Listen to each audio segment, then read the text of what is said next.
charges in the college admission scandal could mean even more trouble for Lori Loughlin. Our legal expert is here, and we'll break it all down. As the holidays approach, everyone is looking for travel pricing tips. We have one that just might be a game changer. And the Cleveland Cavaliers open their new season tonight in Orlando. We'll introduce you to their new assistant coach, and she is a winner. Relax. You're on lunch break.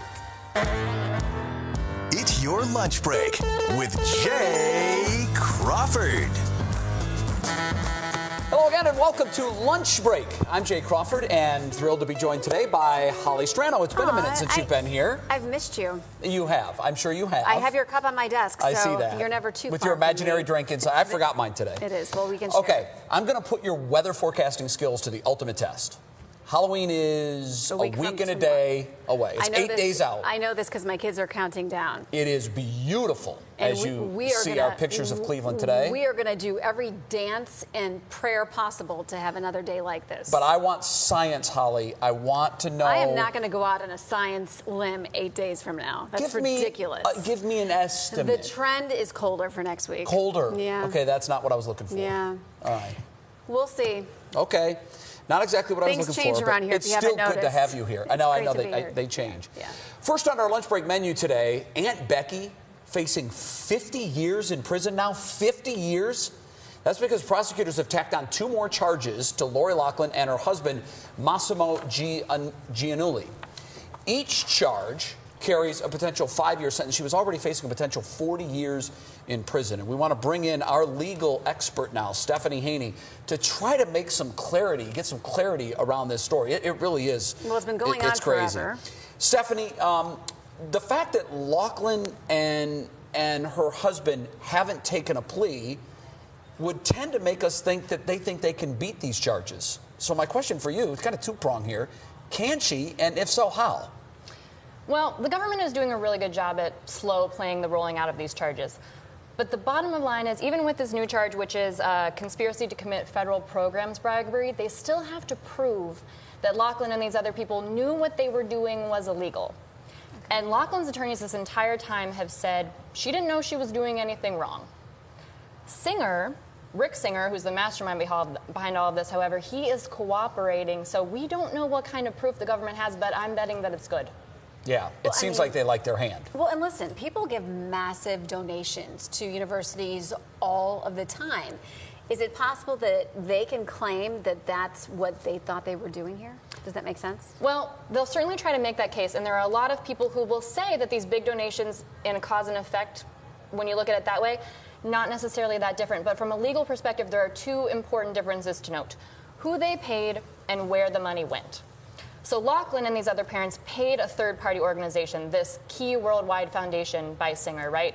And people will pay third-party organizations. They'll pay like an athletics association or an alumni association, but this organization had no tie to the school. So that raises another big red flag. Yeah. In terms of their argument that they didn't think they did anything wrong.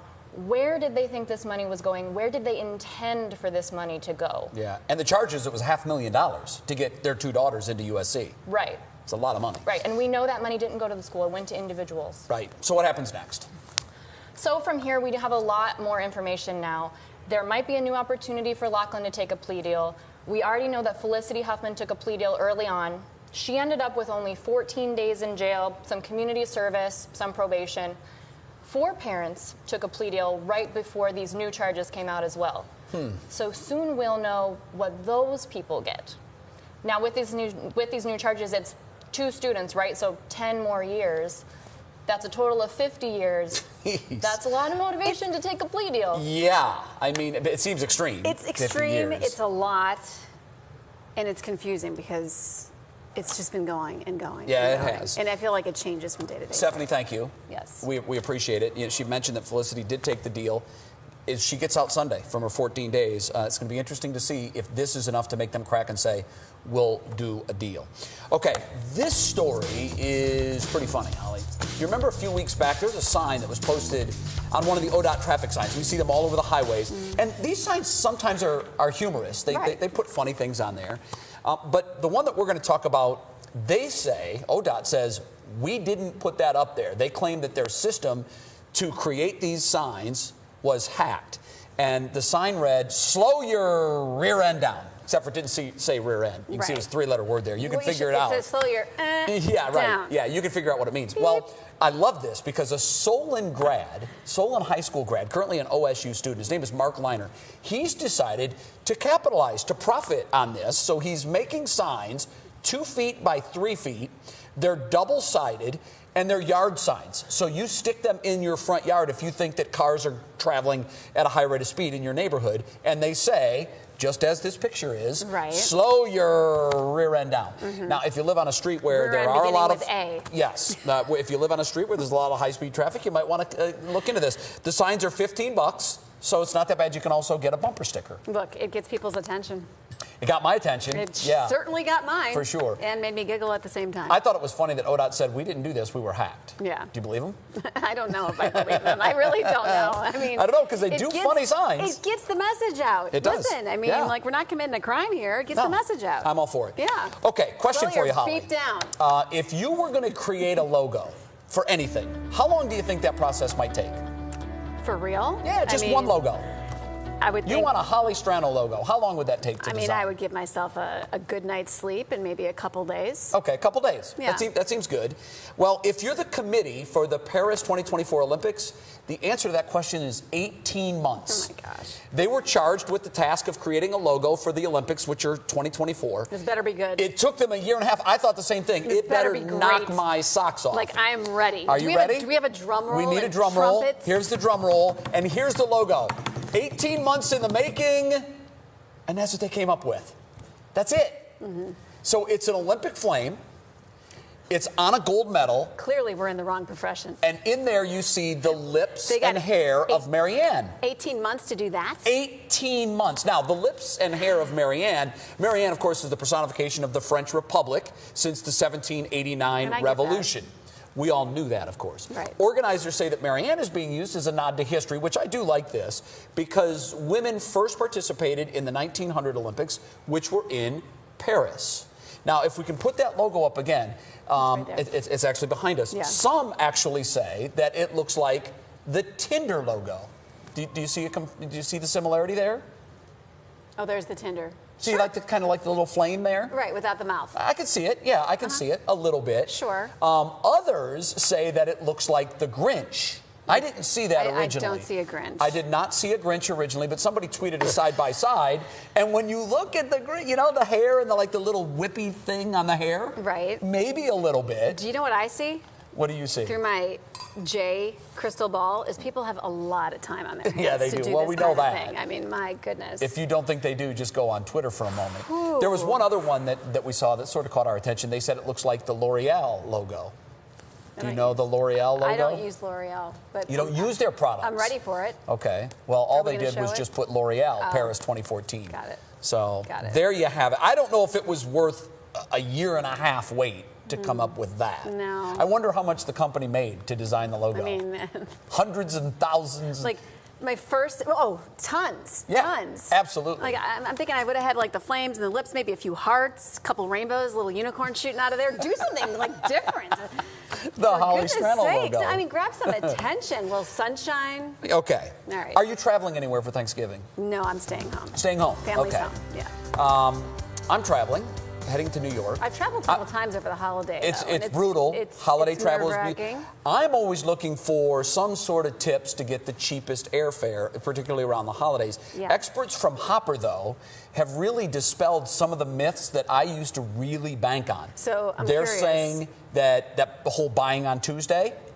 That's when I always bought. I was told buy on Tuesday. They say it doesn't matter. Okay. And I had also heard that if you buy right at midnight, as the calendar turns to the new day, that you're also likely to get a better deal. Hopper's saying those myths are completely not true. They're saying that these prices are set by complicated algorithms that you or I would never be able to predict or to figure out. And I believe them. So it doesn't matter what day you buy in, is what you're saying? No, it's all done on these algorithms that are figuring out when tickets are being purchased and for which days. Now, there are some apps that will actually alert us to when the deals are happening. Okay. And we want to make your life better. And in a way to do that, I will tell you that Save these some apps cash. are Hopper, Right. Skyscanner, and kiwi. Okay. So any of those three will tell us, they'll give us tips and predictions on when prices will drop.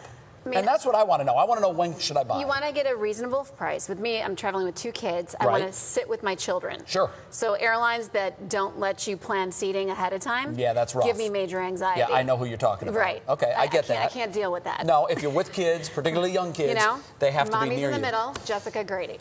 We have 2 tips for you, and I'm hoping that this second one is the home run that I hear it is. The first one is, if you're thinking about buying for Thanksgiving, do it before Halloween. The second one is, 8 days. Go to the actual airport and buy your tickets at the counter. Crazy story from one of our coworkers. She knows a family that does this often. She said they got 4 tickets round trip to Florida, all direct flights over Thanksgiving for under $400. Do you want to know why? I want to know why. Because you spoke to a human being. You had face-to-face interaction, and I think there's something to be said for that. That I could see them right there. I can too. At the ticket counter. Oh, hold on. Oh, and you even smiled. Let me look. I'm going to try it. Guess what? I'll give you 20 off. That's nice. Well, apparently it's a lot more than 20 off. But no, she that's got each fantastic. direct flight one way for $39. There's something about customer service face-to-face. It's a lost thing. Much more. Lunch break straight ahead. Don't go anywhere. Right? Yes. Next on the menu, making history. Jay sits down with the Cavs' first female coach.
Welcome back to Lunch Break.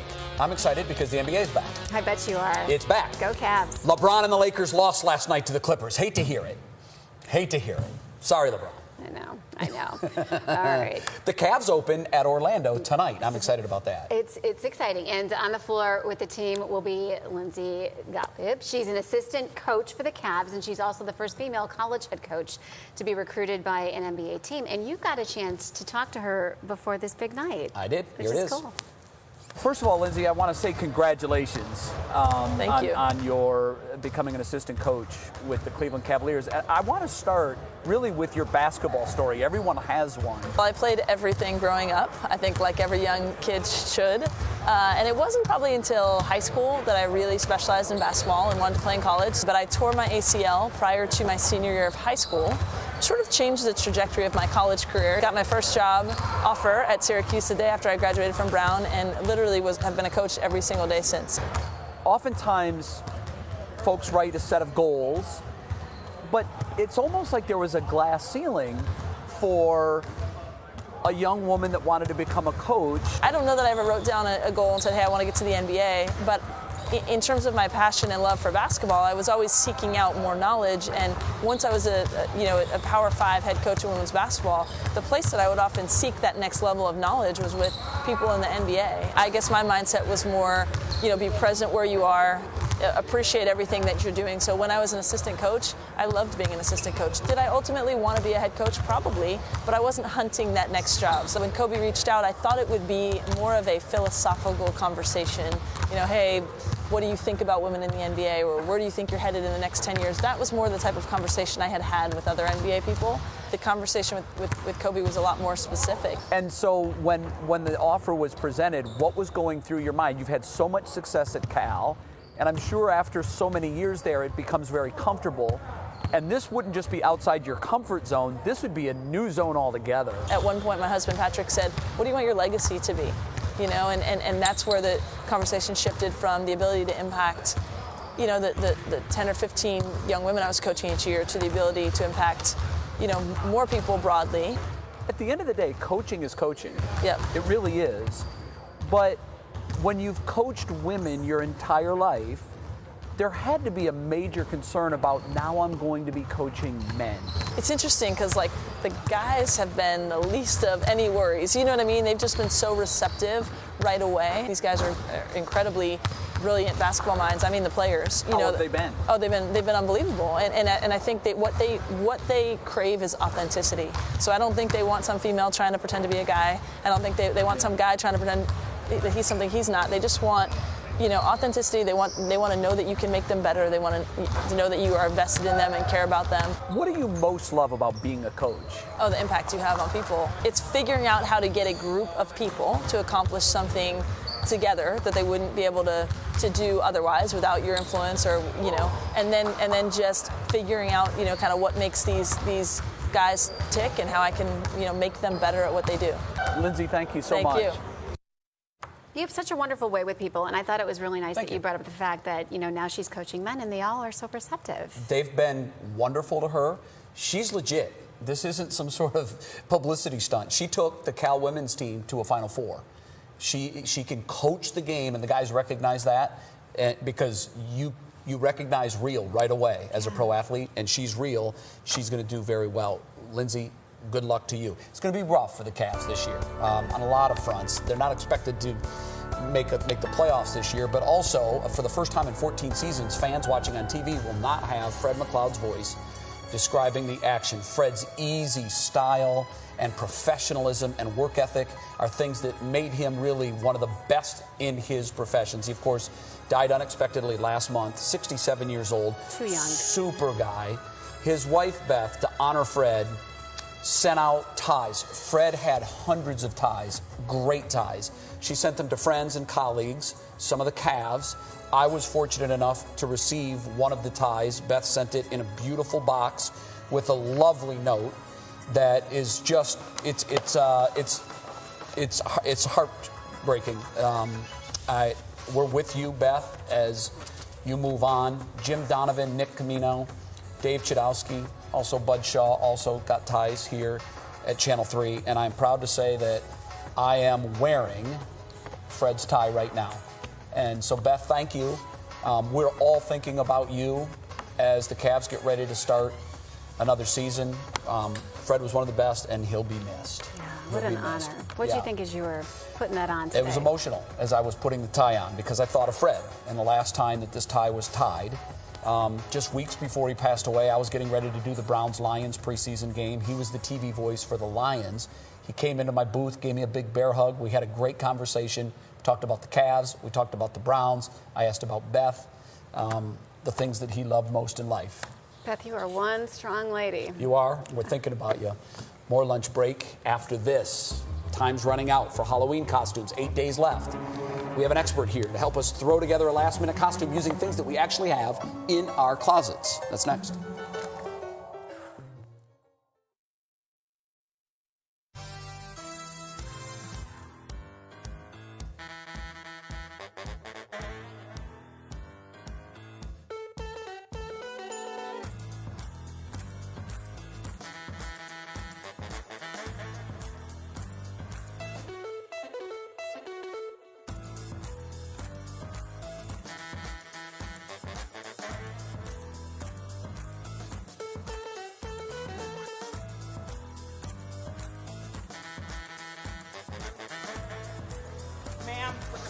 Yes. My check, please. 1, 2, 3, 1, 2, 3. 1, 2, 3. 1, 2, 3. Cute.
Thanks. There's a scary Halloween pumpkin for you. Cue the spooky music. Yes, That's not scary, that's Halloween, your face. 8 days away. So if you're like me and you haven't purchased your costume yet and you're wondering how this is gonna go down, we're here to help. Yes, and Betty Pitcher with Beck Center for the Arts is here with last-minute costumes that are easy to put together, and you can literally do this yourself, correct? Yes, yes. All right. First up, Zeus. This one's super easy. Yes. Everybody should have a bed sheet.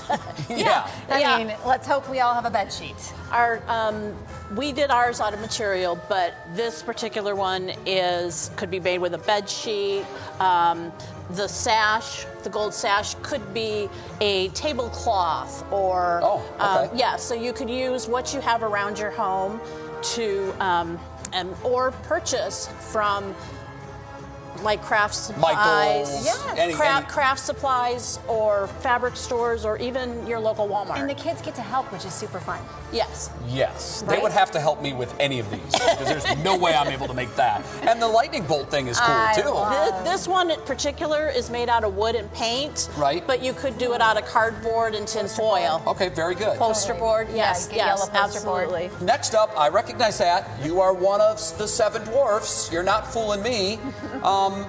Tell us how you made this. It does look like it's relatively simple. Yeah, it is. It's made just from a simple T-shirt and throw some buttons on. They can be glued or sewn, whichever you have it. Right. This is just felt that we fashioned into a belt. That's so creative. The hat is made. This particular one's made out of fleece, but it can be felt or whatever. And right now he is sneezy. But if you wanted him to be Doc, you give him the glasses. he Adore can be this. Oh, Glock, my. or you Yes. can add ears and become Dopey. Very nice. Okay. So Push the level of your creativity That to is the 3 limits. costumes in one right there. Yeah, I love it. That's pretty awesome. That's great. Okay, and then last, this is Janice King, Harold's assistant in the Trials of Robin Hood. yes, this is our upcoming production this weekend at the Beck Center. Oh, good for you. And this costume was actually made by our costume assistant, who is also the stage manager, Joy DeMarco, who has very beginner sewing skills. Okay. Beginner sewing skills? Yes. So a little That's more tremendous. costly to make something like that one, or not necessarily crafty? This would be more for somebody with a little bit of sewing knowledge, I'm or out. crafters. No, I'm out. Or crafters. Well, can you use a glue gun? Because a lot of it is glued or hand sewn. All right. Well, Betty, thank you so much. And thank you to our costume wearers. You guys look great. Sneezy, that was good acting. You've got a future. By the way, if you want to see the Trials of Robin Hood, it starts playing at the Beck Center tomorrow. It runs through Sunday. Betty, thanks. Thank you. We So wrap good up to meet lunch all break of after you. this. Yes. Good job, buddy. These were fun. Give me some. The lightning was my favorite.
We say goodbye with a marriage proposal that went horribly wrong. Guy got down on his knee to propose, and what does he do?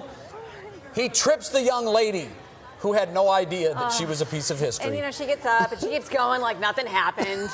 The proposal goes on as planned, and yes, everybody said yes. The video has been watched more than 5 million times. Thanks for making 3 News a part of your afternoon. Watch us live wherever you are, on our website, on our apps, and on Hulu and Roku. No matter where you are, 3 News is there.